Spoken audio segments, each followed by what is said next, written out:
Good morning. We are so excited to be here and kick off our second annual Carolinas Community Band Festival.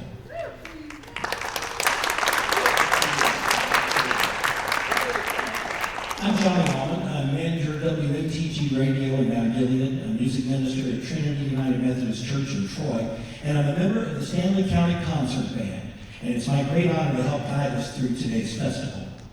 Every band and small ensemble you will see today is the result of hard-working volunteer musicians and directors putting in their time and effort to make this possible.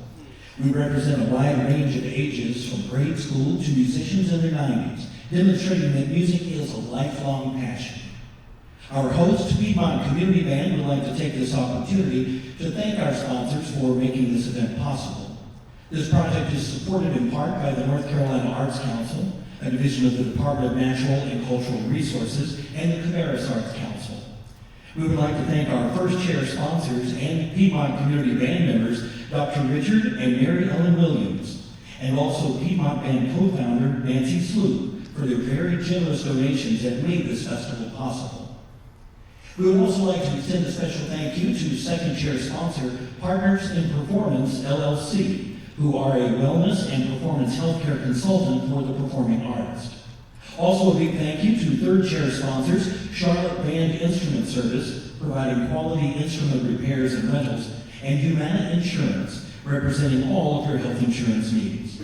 While you're here today, please take a moment to visit our sponsors in the drawing room behind the auditorium. And last but not least, we would like to extend a special thank you to Mark Owensby, our videographer extraordinaire. Piedmont Community Band is lucky to have him recording our own concerts, and he is graciously offering his services today to document this musical experience. How about a hand for our sponsors and other folks supporting today's program? And now, without further ado, we will give a warm welcome to our first group, the Catawba Valley New Horizons Band. The first, yes, absolutely, let's get them. The first New Horizons Band was started by Professor Roy Ernst at the Eastman School of Music in 1991, with the philosophy that anyone can learn to play music at a level that will bring a sense of accomplishment and the ability to perform in a group. Word spread quickly through articles and publications such as the New York Times and a feature spot on the NBC Today show. There are currently over 200 active New Horizons programs across the U.S., Canada, Ireland, and Australia. Catawba Valley New Horizons began in Hickory under the direction of Lynn Allman in September 2009. Initially, they were under the umbrella of several different nonprofit agencies, but became a nonprofit organization in 2015. What began as a band with 7 members grew to include the band, a string orchestra, and 2 smaller ensembles. Pre-COVID, they were at about 60 members. They're excited to see old and new members, both beginning and seasoned players, returning as they continue to make music together. Catawba Valley New Horizons Band is under the direction of Christopher McGrady. Today they will open with a clever little number entitled Liberty March by consummate band composer John Edmondson. You'll have to listen closely to pick up the many references to our national tunes and hymns. They're swift and fleeting, but this march is worth your attention. It won't be the last time you'll hear a strain from America the Beautiful or a patriotic sounding fanfare from them today.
Our next composition, Wicklow, takes its inspiration from Irish tunes and culture.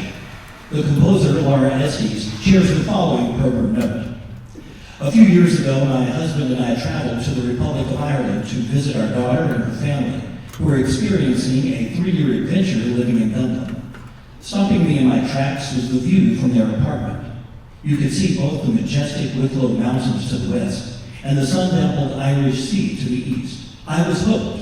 Naturally, we had to visit County Wicklow itself, which encompasses the seaside resort town of Bray and stretches all the way from the coast to the Wicklow Mountains.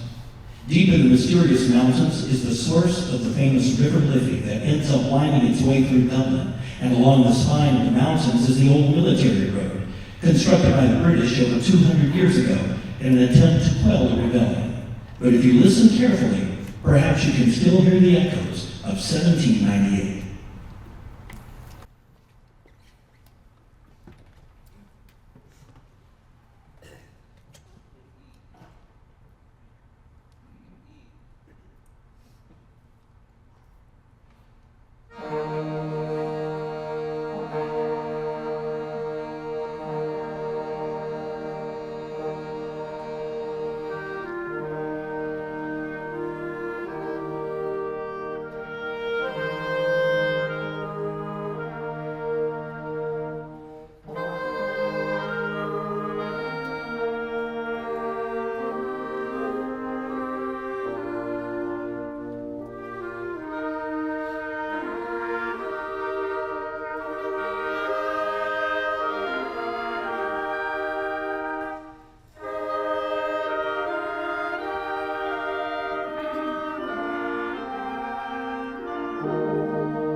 era writes that the inspiration for Song for Terra is a hope that we can all live with peaceful thoughts.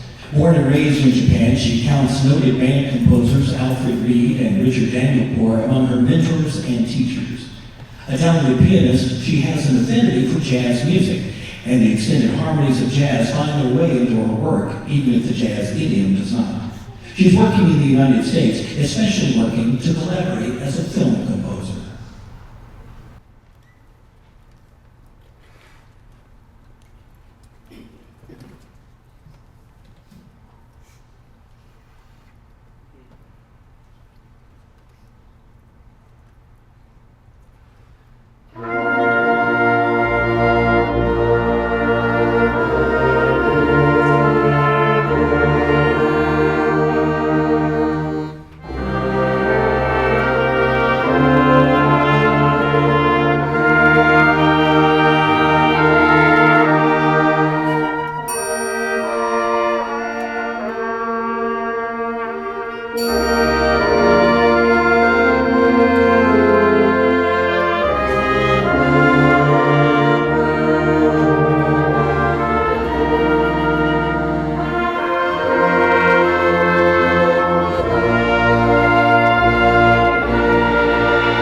has composed a terrific narrative web of some of the finest tunes ever composed to honor the American spirit and represent its culture and aspirations.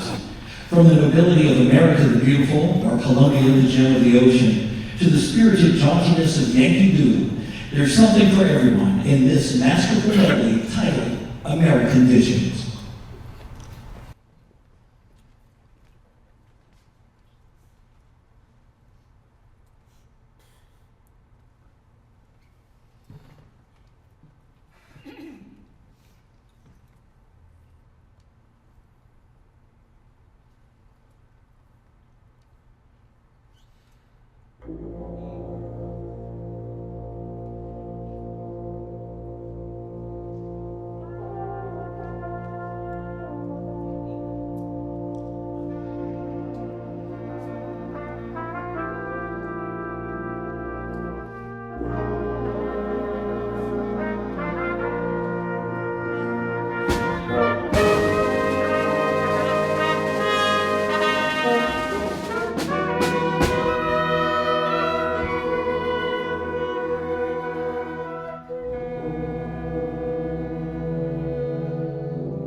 Though described as a cowboy tune, the origins of Red River Valley are hard to track down.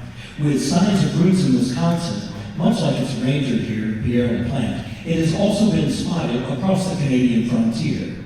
We offer some of its lyrics to infuse the flavor of our arrangement today. From this valley they say you're going, we will miss your bright eyes and sweet smile. For they say you're taking the sunshine that has brightened our pathway a while. So come sit by my side if you love me. Do not hasten to bid me adieu. Just remember the Red River Valley and the cowboy that has loved you so true.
The publisher for the next composition, The Red Balloon, offers the following thoughts on the work. Inspired by a painting the composer Anne McGinty once saw of an old man with a small child holding a red balloon, this descriptive piece is both evocative and moving. The music depicts the balloon floating in air. We are also convinced in correspondences and a character study of the 1956 French film of the same title.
Two British folk songs is a pairing of two fine melodies, one slow and one swift. The piece opens with a chorale-like rendition of the folk song Mayday Carol, perhaps best popularized in the United States by Gene Ritchie and the Ritchie family, who were recorded by Alan Lomax. The song's first stanza reads, "I've been a-wandering all the night, and the best part of the day. Now I'm returning home again, I bring you a branch of man." After two statements of the carol melody, a very spirited early one morning begins. "Early one morning, just as the sun was rising, I heard a young maid sing in the valley below. Oh, don't deceive me, oh, never leave me. How could you use a poor maiden so?" A fine setting presented by the Catawba Valley New Horizons Band today, composed by Elliot Del Borca.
A prolific composer for both concert and jazz bands, Cuban-born trumpeter Victor Lopez shares an irresistible melody with us today with La Furia.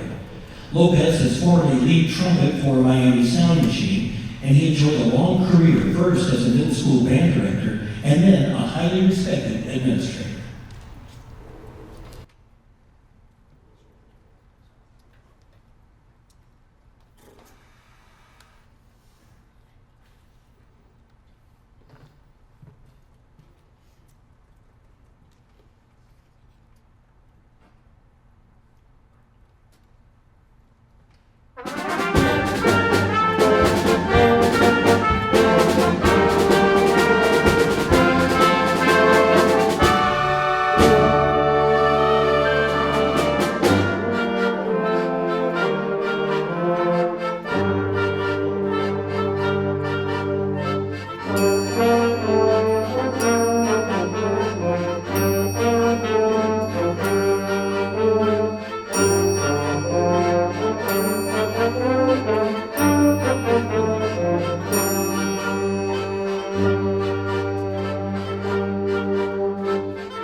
We close our portion of today's festivities with an enigmatic question by a band named after the second city. A meditation on the songwriting process, Chicago bandmate Robert Lamb penned a real winner, perhaps indeed at 25 or 26 to 4 a.m. We hope you've enjoyed our offerings this morning as much as we've enjoyed sharing our music with you, and we close now with Chicago's 25 or 6 to 4.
again, the Catawba Valley New Horizons Band under the direction of Christopher McGrelly. How about another hand for them?